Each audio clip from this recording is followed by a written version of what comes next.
తర్వాత? స మేడం అంటే నేనన్నాను, "సారీ ఇంకోసారి ఇలా జరగదు" అని అంటే, "సరేలే ఇప్పుడు మీ పేరెంట్స్‌కి మరి చెప్పేద్దామా? మరి మీ ఇద్దరికీ పెళ్లి జేయాలి గదా!" అన్నట్టు మాట్లాడాడతను. ఓకే. మాట్లాడుతూ, "ఇప్పుడు చెప్పాలి అంటే కష్టం. ఎందుకంటే ఫినాన్షియల్ స్టేజ్ కూడా ఇంట్లో బాలేదు. నేనే చూసుకోవాలి. ఇప్పుడు తిన్నే నేను చూసుకొని ఇంట్లో వాళ్ళని చూసుకోవాలంటే నా వల్ల కాదు" అని చెప్పాను మేడం. మరి ఇవన్నీ ఈ నువ్వు అమ్మాయిని ఇప్పుడు ప్రెగ్నెన్సీ చేయమంటావు చేయడానికి అనంటే, ముందు చూడాలి "సరే కదా! అయితే మీ ఇద్దరం పోనీ పెళ్లి చేసేసుకుంటాము. ఆ అమ్మాయిని అది మీ ఇంటిలోనే ఉంచుకో. నేను కొంచెం ఇంట్లో సెట్ చేసి తీసుకెళ్తాను" అని చెప్పాను మేడం. ఓకే. అతను అలా బాగోదు. ఇప్పుడు లవ్ అంటే దాచొచ్చు గానీ, పెళ్లిని, కడుపుని ఎక్కడ దాస్తావు? గబుక్కున దీన్ని బయటికి తీసుకెళ్లాలన్నా కూడా కడుపు చూసి ఇది చాలా వరస్ట్‌గా ఉంటుందని చెప్పాడతను. హ్మ్. నిజంగా నా మంచి కోసం అతను చాలా నిలబడ్డాడు మేడం. నిలబడ్డాడు. నేను అది నేను యాక్సెప్ట్ చేస్తాను కూడా. ఓకే. అయితే ఒకానొక టైంలో మరి నేను వాళ్ళ బ్రదర్‌కి తిన్ని మ్యారేజ్ చేసుకోనని చెప్పడం వల్లో ఏంటో తెలీదు. ఈ అమ్మాయికి నాకు మళ్ళీ గొడవలు స్టార్ట్ అయిపోయినాయి మేడం. సరే ఇప్పుడు నువ్వన్న ప్రాసెస్‌లో ఆయన చెప్పింది కూడా కరెక్టే కదా! ఆ! ప్రెగ్నెన్సీ వచ్చిన అమ్మాయి ఫోర్త్ మంతు. మీరు తర్వాత పెళ్లి చేసుకుంటానండి అంటే, ఆ ప్రెగ్నెన్సీ ఉంచాలా? వద్దా? ఏమనుకున్నారు దాని గురించి? ఆ ప్రెగ్నెన్సీ గురించి? మేడం అంటే తనతో మాట్లాడితే తనేమందంటే, "నువ్వు గనక అన్నయ్య చెప్పినట్టు వినకపోతే, నేను మాత్రమే అబార్ట్ చేసుకొని ఇంకా జీవితంలో నిన్ను కలవను. ఆ! నువ్వు నాకు ఓకే. అక్కర్లేదు" అని చెప్పింది. ఓకే. ఉంటే పుట్టే పిల్లలతో పాటు నువ్వు పెళ్లి లీగాలిటీ కావాలని అడిగింది. అవును మీరేమో మేడం. ఆల్రెడీ ఫైనాన్షియల్‌గా వీక్‌గా ఉన్నాము. ఇదంతా ఇప్పుడంతా ఇద్దరిని పోషించడం ఫైనాన్షియల్‌గా నాకు కష్టమవుతదని సరే ఆ ఛాన్స్ నీకు కూడా లేదు కదా! ఇప్పుడు పుట్టబోయే పిల్లలు ఇబ్బందవుతది. లైఫ్ ఇబ్బందవుతది. మీరెందుకు పెళ్లి చేసుకోవడానికి వెనకాడారు? ఎంత అంటే ఫైనాన్షియల్ అయితే మీ ఇంట్లో వాళ్ళు మాట్లాడితే వాళ్ళు కూడా మీకు సపోర్ట్ చేసేవాళ్ళేమో కదా! అంటే మా ఇంట్లో అంత తొందరగా యాక్సెప్ట్ చేయరు మేడం. ఎందుకని? అవన్నీ నీకు ముందు తెలిసినప్పుడు వాళ్ళ ఇంటికెళ్ళిపోయి ఆ అమ్మాయితో ఎందుకు కమిట్ అయ్యావు నువ్వు? మేడం అంటే అది మా ఇద్దరి ఇంట్రెస్ట్. ఫ్యామిలీ ఇంట్రెస్ట్ అవసరం లేదు కదా మేడం అప్పుడు నువ్వు దానికి. ప్రెగ్నెన్సీ రాకుండానే ప్లాన్ చేసుకోవాలి గదా! అంతా ఇంట్రెస్ట్ అంతా బానే నడిచింది. అందరూ మంచోళ్ళే. మరి ఇందులో క్రైమ్ ఎక్కడ జరిగింది? మిస్టేక్ నీ దగ్గరే కనిపిస్తుంది కదా! ఓకే. తర్వాత ఏమైంది? మేడం అయితే సరే ఇంకా తనలా అనేటప్పటికి నేను వాళ్ళ బ్రదర్‌కి చెప్పి కొన్ని డేస్ మీ ఇంట్లో ఉంటాను. తనని నేనే చూసుకుంటానని జెప్తే తను యాక్సెప్ట్ చేసాడు మేడం. మళ్ళీ. ఆ ప్రెగ్నెన్సీ ఇంట్లో ఉంచాలో లేదో ఇంట్లో ఇంకా వాళ్ళకి క్లారిటీ చెప్పాను. రాలా. ఈలోపు అమ్మాయితో బతిమలాడుకుంటాను ఇంట్లో ఉండి అని ఇంట్లో ఉన్నావు. అంతే మేడం. ఓకే. ఇంతలో అతనికి అంటే ఏంటంటే కొంచెం వర్క్ పని మీద వేరే ఊరెళ్ళాడు. హైదరాబాద్ ఎళ్ళాడతను. హ్మ్. హైదరాబాద్ ఎళ్ళేటప్పటికి సరే అని జెప్పి మీ ఇద్దరం మాట్లాడుకుంటున్నాం. ఆ అమ్మాయికి కొంచెం గొడవ అంటే నాతో గొడవ పెట్టుకోవడం. "నువ్వు పెళ్లి చేసుకుంటావా లేదా?" అనడం. మా అన్నయ్య వచ్చే లోపల "నువ్వు ఏదో ఒక డెసిషన్ చెప్పాలి. లేకపోతే ఇంకా బాగోదు" అని చెప్పి నన్ను అడుగుతూ ఉండేది ఆ అమ్మాయి. అదే ఆవిడ కంగారు ఆవిడకుంది. ఓకే. అంటే నేనేమో కొంచెం కన్విన్స్ చేసుకుంటూ వచ్చేవాడినమాట. ఈ క్రమంలో ఏంటంటే ఆ అమ్మాయికి నాకు గొడవ అవ్వడం వల్ల ఆ అమ్మాయి తన ఫ్రెండ్ ఎవరో ఒక అబ్బాయి ఉన్నాడు. హ్మ్. ఆ అబ్బాయితో చాట్ చేస్తూ ఉండేది. అతనికి ఈ విషయాలన్నీ చెప్తూ ఉండేది. ఓహో! నువ్వు ఆ! కాకుండా ఆవిడకి ఇంకొక క్లోజ్ ఫ్రెండ్ ఒకళ్ళున్నారు. ఒకడున్నాడు. హ్మ్. అతనెలా చెప్తూ పరిచయం? ఉండేది. ఈ కాలేజీలో అమ్మాయి పరిచయమా? ఇలా ఆయన కూడా జరిగింది. ఆన్‌లైన్ పరిచయమేనా? అది అని మాట్లాడుతూ ఉండేది. సరే అని చెప్పి రమేష్ గారు, నేనేం రమేష్ చేశా గారు. రమేష్ గారు మేడం అతనెలా పరిచయం ఆవిడకి? కాలేజీ ఫ్రెండా? లేకపోతే ఆవిడకి ఆన్‌లైన్ పరిచయమా? లేకపోతే షాప్‌లో పరిచయమా? స్కూల్ ఫ్రెండ్ అని చెప్పారు మేడం. స్కూల్ ఫ్రెండ్ అందా? ఓకే. స్కూల్ ఫ్రెండ్ అన్నారు. ఒక 2, 3 టైమ్స్ నేను కూడా కలిసాను. హుహు. ఓకే. ఒక 2, 3 టైమ్స్ నేను కలిసాను. సరే ఓకే. ఫ్రెండ్ అంటే ఇప్పుడు నాకు ఫ్రెండ్స్ ఉంటారు కదా మేడం. అందుకని దాన్ని అంత పెద్దదిగా నేను తీసుకోలేదు. హ్మ్. అయితే అదే టైంలో అతనితో మాట్లాడుతూ ఉండేది. అంటే లైక్ అతనితో నాకు అంత కన్ఫర్మ్‌గా తెలిసేది కాదు. హ్మ్. అయితే ఒకానొక టైంలో ఏం జరిగిందంటే తను చాట్ చేసేసి పక్కన పెట్టేసి ఎళ్ళిపోయినప్పుడు ఇది అసలు ఎవరితో చాట్ చేస్తోంది? ఏంటి? అని చెప్పి నేను వెళ్లి తన మొబైల్ చెక్ చేశాను మేడం. ఓకే. ఇది తప్పా? రైటా? అనేది నాకు తెలీదు. ఆ టైంలో మ మైండ్ పని చేయలేదు మేడం. నాకసలు ముందు ఎందుకు బయట వాళ్ళకి చెప్తోందా? లేదంటే ఏంటి? నన్ను వదిలేయడానికి చూస్తోందా? అనే ఒక భయం అయితే నాకు కొంచెం క్రియేట్ అయింది. ఓకే. సరే అని చూస్తే దాంట్లో ఒక మెసేజ్ నన్ను చాలా అంటే చాలా బాధపెట్టింది మేడం. ఏమనుంది మెసేజ్? ఆ మెసేజ్ ఏంటంటే, ఇప్పుడు మన బిడ్డకి తండ్రి వాడని ఎలా ఒప్పించాలి?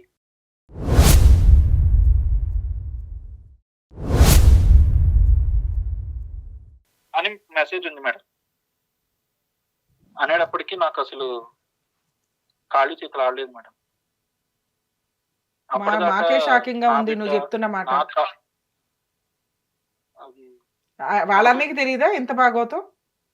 అదే మేడం. అంటే వాళ్ళ బ్రదర్‌కి తెలీదనే నేను అనుకుంటున్నాను. ఓకే. అయితే నేను ఆ మెసేజ్ చూసాను మేడం. నా హ్మ్. వల్ల కాలేకపోయింది. అంటే ఆ టైంలో ఎలా ఉంటుందంటంటే, మీకు కూడా తెలుస్తుంది కదా! ఆ సిట్యుయేషన్ ఎలా ఉంటుందనేది మీరు కూడా ఒక్కసారి ఆలోచించండి. అరే! ఇన్ని రోజులు నా బిడ్డ మేబీ ఓకే. గొడవలైనా ఏదైనా పెళ్లి చేసుకుంటే అది నా బిడ్డే కదా! బయటకొస్తుంది కదా! అని నేను వెయిట్ చేస్తూ ఉన్నాను. ఆ! ఇంతలో తన బిడ్డ అని ఎలా ఒప్పించాలి మనం అనే మెసేజ్ చూసేటప్పటికి నాకు నా చేతులు కాళ్ళు ఆగక అతని నంబర్ తీసుకున్నాను మేడం నేను. హ్మ్. ఆ నంబర్ తీసుకొని నేను వాడిని ఎలాగైనా కడిగేయాలి. లేదంటే వాడిని ఏదో ఒకటి చెయ్యాలి. అంటే నాకసలు అతను భూమి మీద ఉండడం ఇష్టం లేదు. ఓకే. వాళ్ళ ఫ్రెండ్ భూమి మీద ఉండడం ఇష్టం లేక నాకు ఆహ్, ఆ నంబర్ తీసుకొని నా దాంట్లో టైప్ చేశాను మేడం. హ్మ్. టైప్ చేస్తే ఆ నంబర్ వాళ్ళ బ్రదర్‌ది. క ఏంటయ్యా నువ్వు జెప్తున్న ట్విస్ట్‌లు? నాకసలు మీరు వింటుంటేనే మీకిలా ఉందనిపిస్తే మరి ఆ సిట్యుయేషన్ ఒక్కసారి మీరు ఊహించుకోండి మేడం. ఆ నంబరు వాళ్ళ ఫ్రెండ్ నాకు ఎవరైతే పరిచయం చేసిందో ఆ ఫ్రెండ్ పేరుతో వాళ్ళ బ్రదర్ నంబర్ పెట్టుకుంది మేడం. నాకసలు ఎలా అంటే ఒక ఒక టైప్ ఆఫ్ కోపం, పిచ్చి వాళ్ళ జస్ట్ ఆ నంబర్ పెట్టి నేను రింగ్ కొట్టగానే వాళ్ళ బ్రదర్ నేమ్ వచ్చింది మేడం నా ఫోన్‌లో. హ్మ్. నాకసలు అర్థం కాలా ఏం చేస్తున్నాం అసలు ఏంటిది అని ఇంక ఇమ్మీడియేట్‌గా నాకు తెలిసిన విషయం ఆ అమ్మాయికి తెలిసిపోయింది మేడం. ఎట్లా తెలిసింది తెలిసిపోయి అమ్మాయికి? అంటే ఆ అమ్మాయిని నేనే అడిగేసాను మేడం. కోపంలో అడిగేసావు. ఓకే. అడిగేసాను. సరే అడిగేసాను. ఇంతకి "నీ వాళ్ళిద్దరు బిడ్డకి సొంత తండ్రి ఎవడు? నిజంగా చెప్పు. సొంత ఎవడు నీ బిడ్డకి బ్రదరేనా తండ్రి?" అతను? అసలు అతను సొంత మీ బ్రదరా? అన్నయ్యతో ఈ బిడ్డకి వాడిని ఎలా ఒప్పించాలని మీ అన్నయ్యని ఎలా అడుగుతావు? హ్మ్. ఇదే క్వెషన్ నేను ఆ అమ్మాయిని అడిగాను మేడం. అతని సొంత బ్రదరా? లేకపోతే కజిన్ బ్రదరా? Cousin brother madam. Okay. Cousin brother అతను. హ్మ్. నాకసలు ఏం చెయ్యాలో ఏంటో ఏమీ అర్థం కాలేదు మేడం. అదేంటి ఇన్ని రోజులు అతను నాకు చెప్పిన జాగ్రత్తలు అతని కోసం చెప్పుకున్నాడా? అంతేలాగా ఉంది. ఆ! నా కోసం చెప్పాడనుకున్నాను. కానీ అతని కోసం చెప్పుకున్నాడు ఈ జాగ్రత్తలు అనిపించింది మేడం. ఆ అమ్మాయిని అడిగేసేటప్పటికి నెక్స్ట్ డే మార్నింగ్ వాళ్ళ బ్రదర్ వచ్చేసాడు. హ్మ్. వాళ్ళ బ్రదర్ వచ్చేసి నన్ను కూర్చోబెట్టి "నువ్వు అనుకుంటున్నది రాంగు. తనకి సరిగ్గా ఏం మాట్లాడాలో తెలియక అలా మాట్లాడుంటుంది. అయినా అసలు నీకు బుద్ధి లేదా? అన్నా చెల్లెలికి సంబంధం ఉంటుందంటే ఎలా నమ్ముతావు నువ్వు?" ఆ మెసేజ్ ఆయన ఫోన్ నుంచి వచ్చిన మెసేజే గదా! అవును మేడం. దానికేం చెప్తాడు అతను? అతనేమంటున్నాడు ఏంటి అనంటే తిను పంపించింది మేడం యాక్చువల్లీ మెసేజ్. వారిని! తిను పంపించింది. అతన్ని అటువైపు నుంచి రాలేదు. ఇటువైపు నుంచి ఎళ్ళింది. ఆ! ఈ అమ్మాయి ఆల్రెడీ ఇట్లాంటివి ఫ్రాంకులు చేస్తూ ఉంటది గదా! అట్లా చేసి పడేసిందా? దీనికి సర్ప్రైజ్‌లు ఇష్టం అది అంటే అదే నేనేదో అనుకున్నా సర్ప్రైజు గాని నాకే సర్ప్రైజ్ ఇంత పెద్ద సర్ప్రైజ్ ఇస్తుందని నేను అనుకోలేదు మేడం. ఓకే. సరే నాకు ఏం చేయాలో అర్థం కాలేదు. ఈ టైంలో అతనన్నాడు నాకు కొంచెం టైమ్ ఇయ్యి దీన్ని సెట్ చేస్తాను అని వాళ్ళ బ్రదర్ చెప్పాడు. హ్మ్. నేను నువ్వే ఎఫ్ఐఆర్ పెట్టుకొని చెప్తోంది అసలు మీ సిస్టర్ అని చెప్పడానికి కూడా నాకు సిగ్గేస్తోందసలు. హ్మ్. ఆ అమ్మాయితో నువ్వే ఎఫ్ఐఆర్ పెట్టుకొని మళ్ళీ నువ్వు నాకు సెట్ చేసేదేంటంటే లేదు నేను సెట్ చేస్తాను. నువ్వు వెయిట్ చేయి, వెయిట్ చేయి, వెయిట్ చేయి, వెయిట్ చేయి అని చెప్పుకుంటూ వచ్చారు మేడం నాకు. హ్మ్. అయితే ఒకరోజు ఆహ్, నాకు నా బర్త్‌డే వచ్చింది మేడం. హ్మ్. నా బర్త్‌డే వచ్చింది. అతను ఫోను జేసి, "ఇగో ఇవన్నీ ఏం చేయాలి? ఎలా చేయాలి? అవన్నీ నాకు తెలుసు. ఇవన్నీ పక్కన పెట్టేసేయి. అయితే ఆ అమ్మాయి నీతో వస్తుంది. లేదంటే గనక నీకు ఏ ప్రాబ్లమ్ లేకుండా దీన్ని సాల్వ్ చేసే బాధ్యత నాది" అంటే ఏదో పిచ్చోడిలాగా ఒక అబ్బాయి చెప్తున్నాడు. పిచ్చోడిలాగా నమ్మేసాను మేడం నేను. ఓకే. వెళ్ళాను. వెళ్ళేటప్పటికి కేక్ అరేంజ్‌మెంట్స్ అన్నీ జరిగాయి. ఆహ్, ఆహ్, అంతా అంటే ఆ అమ్మాయి లోపలుంది. ఎందుకు అంటే, అదే ఆ అమ్మాయి ఇట్లాగా బాధపడుతుంది. సో అండ్ సో అది అని అతను చెప్పాడు. హ్మ్. అనంటే, "సరే పిలు ఇంకా నేను మాట్లాడతాను. దీన్ని ఏదోకటి మనం ఫినిష్ చేయాలి ఈరోజు. నా బర్త్‌డే కంటే ముందు దీన్ని ఇది చేయాలంటే, నీ బర్త్‌డేకి నేను గిఫ్ట్ ఇస్తాను గదా!" అన్నాడు. ఓకే. అన్నాడు కదా! అని చెప్పి, సరే అని చెప్పి నేను నమ్మాను మేడం. ఓపెన్‌గా చెప్తున్నాను కదా మేడం. దీన్ని మీరు అడగొచ్చు. "అరే పిచ్చోడా! ఇంత జరుగుతున్నాను వాళ్ళ ఇంటికి మళ్ళీ బర్త్‌డేకి ఎందుకెళ్ళావు?" అని మీరు అడగొచ్చు. ఇప్పుడు మీ రియల్‌గా మాకు అర్థం కాలే. ఆవిడ నిజంగా ప్రాంక్ చేసి మిమ్మల్ని ఏదో సర్ప్రైజ్ చేద్దాం అనుకోని చేసిందా? లేకపోతే రియల్‌గా వాళ్ళిద్దరి మధ్య సంబంధం ఉందా? వాళ్ళిద్దరి మధ్య రియల్‌గా సంబంధం ఉంది మేడం. ఉంది. ఓకే. మళ్ళీ మిమ్మల్ని మధ్యలో మానిప్యులేట్ చేశారు. చేశారు ఆ! మేడం. ఓకే. సో, ఎట్లా అయినా మిమ్మల్ని ఒప్పించడానికి ట్రై చేశారు. నువ్వు ఒప్పుకుంటే అమ్మాయికిచ్చి పెళ్లి చేస్తాను. లేకపోతే ఏం చేయాలో అది చూస్తానని జెప్పాడతను. అవును మేడం. ఆ! ఓకే. సరే అని చెప్పి వాళ్ళ ఇంటికెళ్ళాను మేడం. వాళ్ళ ఇంటికెళ్ళాను. నా కోసం కేక్ అవన్నీ రెడీ చేశారు. సరే ఆ అమ్మాయి కూడా రెడీ అయ్యి వచ్చేస్తుంది. మనసేం బాలేదు. స్లోగా ఇదవుతుంది. సరే ఈ లోపల అన్నయ్య మాట్లాడుతూ ఉన్నారు. మాట్లాడుతూ సరేలే ఆయన మాటల్లో కొంచెం నమ్మకం వచ్చిందేంటంటే ఈ ప్రాబ్లమ్ సాల్వ్ అవ్వబోతోంది అన్నట్టు నాకనిపించింది మేడం. ఎందుకంటే పొలిటికల్‌గా కూడా పవర్ ఉంది కాబట్టి. ఓకే. అవ్వబోతోంది. బట్ అతన్ని చూస్తేనే చిరాకొచ్చేస్తుంది. అంటే ఒక అన్న ఇలా చేసాడేంటి అనే చిరాకు కూడా ఉంది మేడం. హ్మ్. సరే, అరే సరే చాక్ తెచ్చుకో ఈ లోపల అదొచ్చేస్తుంది కేక్ కట్ చేద్దువు గాని అంటే, నాకసలు కట్ చేయాలని లేదంటే, సరే ఇవన్నీ వదిలేయి రేపు పొద్దున ప్రాబ్లమ్ సాల్వ్ అయిపోతాయి ఇవన్నీ మాట్లాడతావా ఏంటి అన్నాడు. సరే అని అదే ఇదిలో నేనెళ్ళి చాక్ తీసుకొచ్చాను మేడం. ఓకే. ఆ అమ్మాయి కూడా ఈ లోపల వచ్చింది. బయటకొచ్చింది ఆ అమ్మాయి కూడా. హ్మ్. ఆ అమ్మాయి కూడా వచ్చింది. సరే అని చెప్పి నేను కట్ చేద్దాం అనుకున్నాను. ఈ లోపల డోర్ నాక్ అయింది మేడం. ఆ! డోర్ నాక్ అయింది. ఈ అమ్మాయి కింద పడిపోయింది. ఏమైందా అని చెప్పి నేను ఓపెన్ చేస్తే బయట పోలీసులున్నారు. ఈ అమ్మాయికి అప్పటికే చెయ్యి కట్ చేసేసుకొనుంది. ఆ నైఫ్ మీద నా వేలు ముద్రలున్నాయి. ఓహో! ఆవిడే చెయ్యి కట్ చేసుకుంది. అవును మేడం.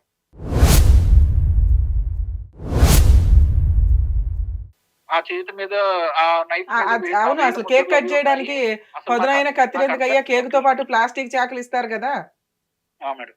మరి ఆ చాకెందుకు తీసుకొచ్చారు మీరు కిచెన్‌లో నుంచి? అంటే కిచెన్‌లో అదొక్కటే చాకుంది మేడం. వాళ్ళన్నారు ఇక్కడ అతను ఆళ్ళ కేక్ బ్రదర్ దగ్గర పెట్టిన తీసుకొచ్చి చాకయితే నీకిచ్చాడు. ఏమీ దీంతో లేదు కేక్ కట్ మేడం. చేయించని. కేక్ దగ్గర చాక్ అసలు ప్లాన్ తీసేసారో మరి చేసుకున్నారేమో వాళ్ళు ఇదంతా ప్లాస్టిక్ తీసేసా. ప్లాన్‌గా క్లియర్ జరిగినట్టే అర్థమవుతుంది. అనిపిస్తుంది కదా మేడం. అదేలేమ్మా. ఆ! అతను ముందే చెప్పాడు. నీ హ్మ్. ఒకవేళ చేసుకుంటే నువ్వు పెళ్లి చేసుకుంటావు. లేదంటే ఏం చెయ్యాలో నాకు తెలుసు అనే డైలాగ్ నాకక్కడ ఇలా పనికొస్తుందని తెలియలేదు మేడం. ప్రాబ్లమ్ సాల్వ్ చేస్తానన్నాడు. ఈ రకంగా సాల్వ్ చేసాడా? అసలు అదే మేడం నాకు అర్థం సరే నిన్ను కావట్లేదు. అంత ఇరికిచ్చాల్సిన అతను అవసరం ఏంటి వాళ్ళకి? ఏముంది మీ ఎనకాల బ్యాక్‌గ్రౌండ్ లేదు, ఫైనాన్షియల్‌గా లేదు. అంటే నన్ను భయపెట్టడానికి చేసే ప్రయత్నంలాగా ఉంది మేడం ఇది. మీకు మీకు ఇంకొంచెం ముందు మీకు ఇంకొకటి చెప్తాను మేడం.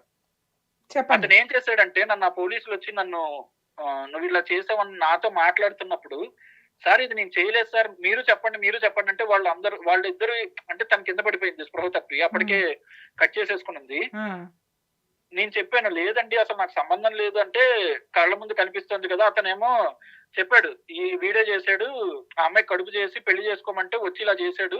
పెళ్లి చేసుకోకుండా చంపేద్దామని చూసాడు హ్మ్. అని చెప్పి అతను చెప్పాడు. ఓకే. అసలు అసలు ప్రూఫ్‌లు ఏమైనా ఉన్నాయంటే అది చూపించండి, చెయ్యండి అనంటే, నాకు ఇక్కడ అసలు విస్తురపోయే నిజాలు ఒకటి కనిపించాయి మేడం. ఏంటి? ఆ అమ్మాయి నేను ఒక ప్రైవేట్‌గా ఉన్నప్పుడు, ఆ అమ్మాయి యాక్చువల్లీ న్యూడ్‌గా ఉన్నప్పుడు ఇతనేం చేసాడంటంటే, నా ఫోన్‌లోంచి ఆ అమ్మాయికి ఫోటోలు తీసి, ఆ ఫోటోలు కూడా ఎలా తీసాడు? ఆ అమ్మాయి భయపడుతున్నట్టు ఆ అమ్మాయి నుంచి ఫోటోలు తీసాడు. అప్పుడు నేను వాష్‌రూమ్‌లో ఉన్నాను యాక్చువల్లీ. ఓకే. ఓకే. ఆ ఫోటోలు నా ఫోన్‌లోంచి తీసి హ్మ్. అవి ప్రూఫ్‌లుగా చూపిచ్చాడు. ఈ అమ్మాయిని ఇలాగ న్యూడ్‌గా ఉండి అందరి దగ్గరికి అదే నేను చెప్పింది అడిగింది చేయకపోతే గనక ఈ ఫోటోలందరిని అందరికి పంపిస్తానని బెదిరిస్తున్నాడు. ఆ ఫోటోలో చూడండి ఆ అమ్మాయి భయపడుతూ ఉంది. ఓకే. హ్మ్. నాకర్థం కాలేదు మేడం అసలు. హ్మ్. అసలు ఏంటిది? ఏం జరుగుతోంది? నిజంగా నేను ప్రేమించిన అమ్మాయేనా తిను? మాకు సపోర్ట్ చేసిన బ్రదరేనా ఇతను? నన్నెందుకు ఇంత ట్రాప్ చేయాలి? ఏంటి? అది అనుకున్నప్పుడు తర్వాత కొన్ని రోజులకి దేవుడి దయ వల్ల అంటే అది ఏం జరిగిందో ఏంటో తెలీదు గాని మేడం. నన్ను అరెస్ట్ చేయకుండా అయితే కొంచెం మా పేరెంట్స్ వరకు ఈ విషయం వెళ్ళింది. ఆ! మా పేరెంట్స్ ఆ అమ్మాయి వాళ్ళ కాళ్ళ మీద పడి మా అబ్బాయి చేసాడో లేదో ఇవన్నీ మాకు తెలీదు. పోలీసుల వరకెళ్తే వాళ్ళ నాన్న బతకడు అది అని చెప్తే, వాళ్ళు సరే కొన్ని రోజులు కేస్ వరకు లేకుండా కొంచెం వాళ్ళు ఆపారు మేడం. ఓకే. ఆపారు. కానీ ఇది వాళ్ళు కోర్ట్‌లో వేశారు మేడం. ప్రైవేట్ కంప్లెయింట్ ఫైల్ చేసారు వాళ్ళు. ఫైల్ చేశారు మేడం. ఓకే అమ్మా. హ్మ్. ఇట్లాగా ఇతను ఈ అమ్మాయిని మొలాస్ట్ చేసాడు. ఎట్ ఎ అదే. టైమ్ ఇగోండి ఇలాగ ఫోటోలు తీసి బెదిరిస్తున్నాడు. హ్మ్. సివియర్ టైమ్స్ ఈ అమ్మాయిని సెవెరల్ టైమ్స్ ఇలాగ రేప్ చేయడానికి చేస్తూ ఉన్నాడు నేను లేని టైంలో. ఓకే. ఇప్పుడు మీరు సో, మీకే ఇప్పుడు మీ ఆ మీద అమ్మాయిని చంపడానికి కూడా ప్రయత్నించాడని చెప్పి, ఆ అమ్మాయి కట్ చేసుకున్న దాన్ని కూడా చూపిచ్చి, యాక్చువల్ ఆ నైఫ్ మీద నా వేలి ముద్రలు ఉండేలాగా ప్లాన్ చేశారు మేడం. అదేలేమ్మా అర్థమైంది. ఓకే. ఇప్పుడు మీ మీద ఒక ఎఫ్ఐఆర్ ఏమన్నా రిజిస్టర్ అయిందా? అవ్వలేదా? అయింది మేడం. ఎఫ్ఐఆర్ అయ్యింది. ఓకే. సో, అయింది. ఇప్పుడు మీరు ఈ కేస్ నుంచి ఎలా బయటపడతారు ఏంటనేది మీ డౌటా? అవును మేడం. నేను హ్మ్. అస్సలు తప్పు చేయలేదు మేడం. ప్లీజ్ మేడం నన్ను అర్థం చేసుకో.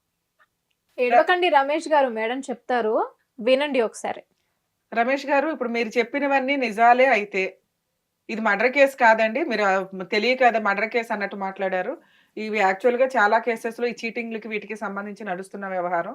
మేబీ వాళ్ళు ప్రైవేట్ కంప్లెయింట్ పోలీసులు ఎందుకు తీసుకోలేదు అంటే, ఇలాంటి కేసు పూర్తిగా విన్న తర్వాత జనాలకి గాని, పోలీసులకి గాని, కోర్ట్‌కి గాని, లాయర్‌లకి గాని, జడ్జెస్‌కి గాని అర్థమవుతది.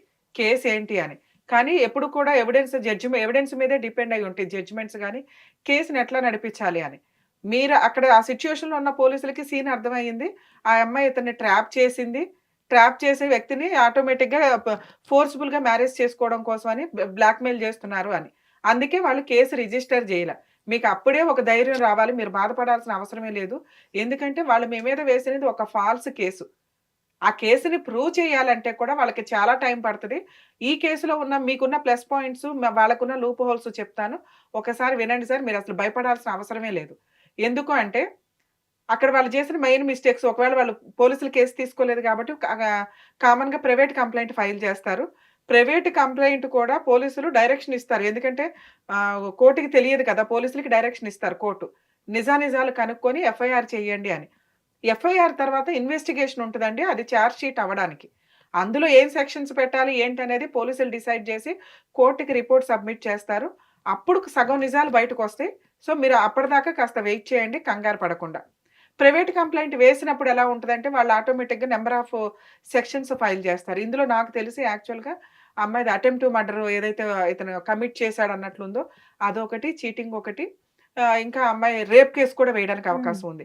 నెక్స్ట్ మాలిస్టీ చేస్తున్నారన్నది. ఇట్లా ఒక 5, 6 సెక్షన్స్ అయితే ఈజీగానే ఇతను చెప్తున్న స్టోరీలో క్రియేట్ చేయడానికి వాళ్ళకి ఆప్షన్ ఉంది. అవును. సో, వాళ్ళు ఒకవేళ అట్లా క్రియేట్ చేసి కంప్లెయింట్ ఫైల్ చేసినా కూడా పోలీసులు ఆల్రెడీ ఫస్ట్ టైమే సీన్‌లో ఉన్నప్పుడు పెద్దగా కౌన్సెలింగ్ తోటే దీన్నేదో సాల్వ్ చేయాలని చూసారు అంటే కేస్‌లో అంత సీరియస్‌నెస్ లేదు అనేది పోలీసులకు అర్థమైనట్లు.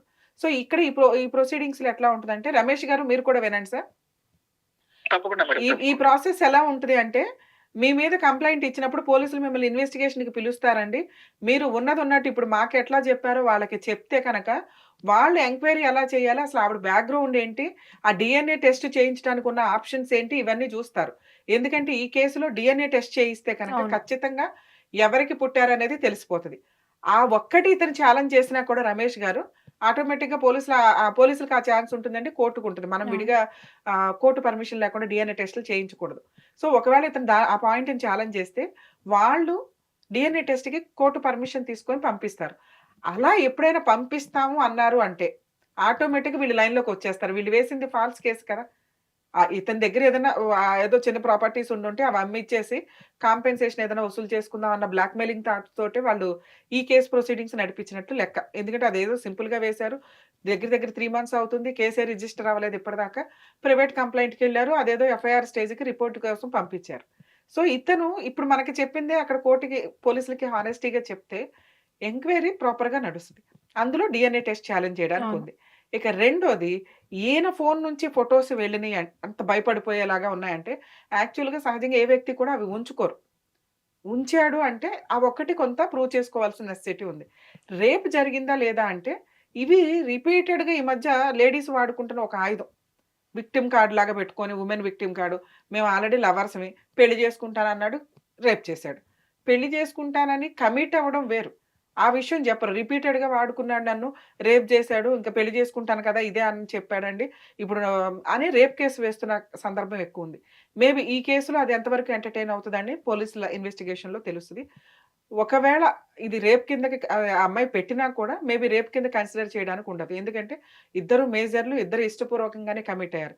పెళ్లి చేసుకుంటానన్నాడా లేదా అనే పాయింట్ మీద మిగతాది ఎట్లా చేయాలి ఏంటనేది పోలీసులు చూసుకోవడానికి ఉంది. ఇక ఇది అటెంప్ట్ టు మర్డరా? కాదా? ఈ పాయింట్ మాట్లాడుకోవాలి. ఆవిడే చేయి కోసుకుంది. అది అవును. అటెంప్ట్ టు సూసైడ్ అవుతది.